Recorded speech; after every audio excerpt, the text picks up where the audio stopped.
Hi అండి, అందరికీ నమస్కారం. Welcome to my channel. ఈ వీడియోలో ఉద్యోగులకు మరియు పెన్షనర్లకు సరెండర్ లీవ్స్ ఎస్ఎల్టీఏ రిటైర్మెంట్ ప్రయోజనాలపై సంచలనం. గ్రాట్యుటీ 35 నుంచి 65 లక్షల చెల్లింపుల గురించి సంబంధించిన తాజా సమాచారాన్ని వీడియోలో తెలుసుకుందాము. సో వీడియో అయితే ఎక్కడే కానీ స్కిప్ చేయకుండా ఎండ్ వరకు చూస్తే అప్పుడే ఇన్ఫర్మేషన్ పూర్తిగా అర్థమవుతుంది. అలాగే వీడియో చూస్తున్న ప్రతి ఒక్కరూ వీడియోకి అయితే లైక్ చేయండి ఫ్రెండ్స్. ఈ వీడియోని తోటి ఉద్యోగ పెన్షన్ మిత్రులతో అయితే షేర్ చేయండి. కొత్తగా మన ఛానల్ చూస్తున్న వారు ఇంకా ఎవరైనా సబ్స్క్రైబ్ చేసుకోకపోతే వెంటనే మన ఛానల్ అయితే సబ్స్క్రైబ్ చేసుకోండి. సబ్స్క్రైబ్ చేసుకోవడం వల్ల నేను చేసే ప్రతి ఒక్క వీడియో మీ వరకు రీచ్ అవుతుంది. ఇక ఆలస్యం చేయకుండా వివరాల్లోకి అయితే వెళ్ళిపోదాము. సో ఫ్రెండ్స్, ఇక విషయానికి వచ్చినట్లయితే తెలంగాణ రాష్ట్రంలో తమ జీవితమంతా ప్రభుత్వ సేవకి అంకితం చేసి పదవి విరమణ పొందినటువంటి వేలాది మంది విశ్రాంత ఉద్యోగులు ప్రస్తుతం అత్యంత దయనీయమైన స్థితిలో కొట్టుమిట్టాడుతూ ఉన్నారు. వారు తమ సర్వీస్ కాలంలో నిజాయితీగా పనిచేసి రిటైర్మెంట్ తర్వాత గౌరవంగా బ్రతకటానికి ఆసరాగా నిలిచే గ్రాట్యుటీ, లీవ్ ఎన్కేష్మెంట్ మరియు జనరల్ ప్రావిడెంట్ ఫండ్ వంటి ఆర్థిక ప్రయోజనాల కోసం 1000 కళ్ళతో ఎదురు చూస్తూ ఉన్నారు. మరి ఈ ప్రయోజనాలు అనేవి ప్రభుత్వం ఇచ్చే దానం ఏమి కాదు, అది ఉద్యోగి దశాబ్దాల కష్టార్జితం అన్నమాట. అయితే ప్రస్తుతం ప్రభుత్వం వీరందరికీ చెల్లించాల్సిన బకాయిల మొత్తం అక్షరాల 8,200 కోట్లు. సో ఈ యొక్క 12,000 కోట్ల రూపాయల వరకు పేరుకొని పోయిందన్నమాట 8,200 కోట్ల నుంచి. అలాగే ఈ మేరకు ఈ భారీ బకాయిల వల్ల రిటైర్మెంట్ ఉద్యోగుల కుటుంబాలు ఆర్థికంగా చితికిపోతున్నాయి. చాలామంది వృద్ధ ఉద్యోగులు తమ అనారోగ్య సమస్యల నిమిత్తం గతంలో పెట్టుకున్నటువంటి మెడికల్ రియంబర్స్మెంట్ క్లెయిమ్స్ నెలల తరబడి ఏళ్ల తరబడి పెండింగ్లో ఉండటం వల్ల తీవ్ర ఇబ్బందులు అయితే పడుతున్నారు. ముసలితనంలో వచ్చే బీపీ, షుగరు, గుండె జబ్బులు వంటి దీర్ఘకాలిక వ్యాధులకు వైద్యం చేయించుకోవడానికి చేతిలో చిల్లిగవ్వలేక అల్లాడిపోతున్నారు. ప్రభుత్వం గర్వంగా చెప్పుకునే EHS health card corporate hospitals అసలు అంగీకరించడం లేదు. ప్రభుత్వం మాకు బకాయిలు చెల్లించడం లేదని హాస్పిటల్స్ చెప్తున్నాయి, కాబట్టి మీ కార్డులు ఇక్కడ చెల్లవని ఆసుపత్రులు నిర్మోహమాటంగానే యాజమాన్యాలు చెబుతూ ఉండటం, దీంతో వృద్ధులకు దిక్కుచోచని పరిస్థితుల్లో ఆసుపత్రుల బయట పడిగాపులు కాస్తున్నారు. పెండింగ్ బకాయిలు అందకపోవడం వల్ల గతంలో తీసుకున్న అప్పులు తీర్చలేక, వడ్డీలు కట్టుకోలేక మానసిక ఒత్తిడికి గురవుతున్నారు. ఇక పిల్లల పెళ్లిళ్ళు నిశ్చయించుకొని ప్రభుత్వం నుంచి వచ్చే డబ్బులతో ఘనంగా పెళ్లిళ్ళు చేద్దాం అనుకున్న వారు ఇప్పుడు అప్పుల పుట్ట వాళ్ళకెవరికి కూడా అప్పులు పుట్టగా పెళ్లిళ్ళు చేయలేక సమాజంలో తలదించుకుంటూ ఉన్నారు. ప్రస్తుతం బడ్జెట్లో కూడా ప్రభుత్వం ఈ రిటైర్మెంట్ ఉద్యోగుల సమస్యలకు ఎలాంటి శాశ్వత పరిష్కారాన్ని చూపకపోవడంపై తీవ్ర నిరసనలు అయితే వ్యక్తమవుతున్నాయి.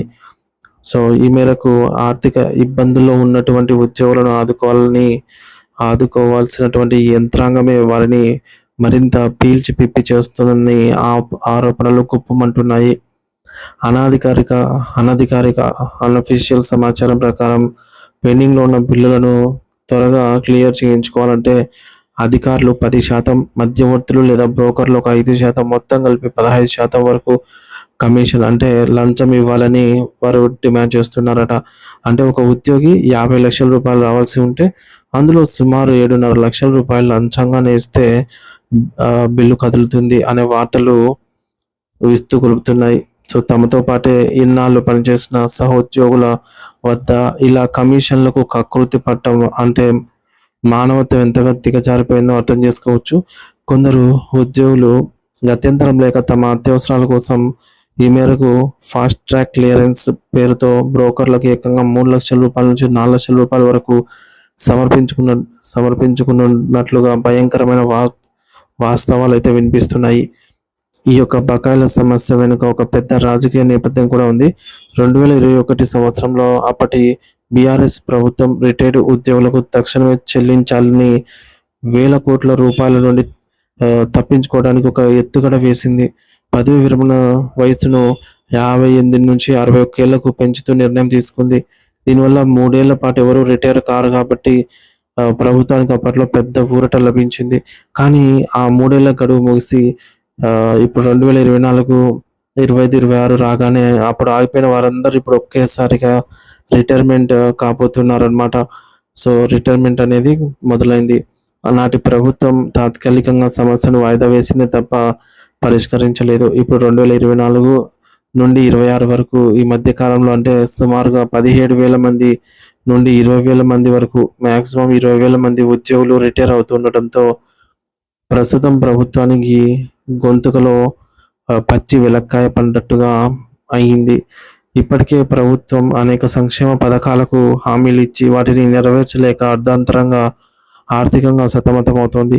ఈ ఈ కాలంలోనే ఉద్యోగులకు న్యాయబద్ధంగా అందాల్సిన రిటైర్మెంట్ బెనిఫిట్స్‌ను కూడా పెండింగ్‌లో పెట్టడం ప్రారంభించి గత ప్రభుత్వ హయాంలో మిగిలిపోయిన 4,557 కోట్ల రూపాయల బకాయిలు కూడా తోడవడంతో పరిస్థితి మూలిగే నక్క మీద తాటిపండు పడ్డ చందంగా మారింది.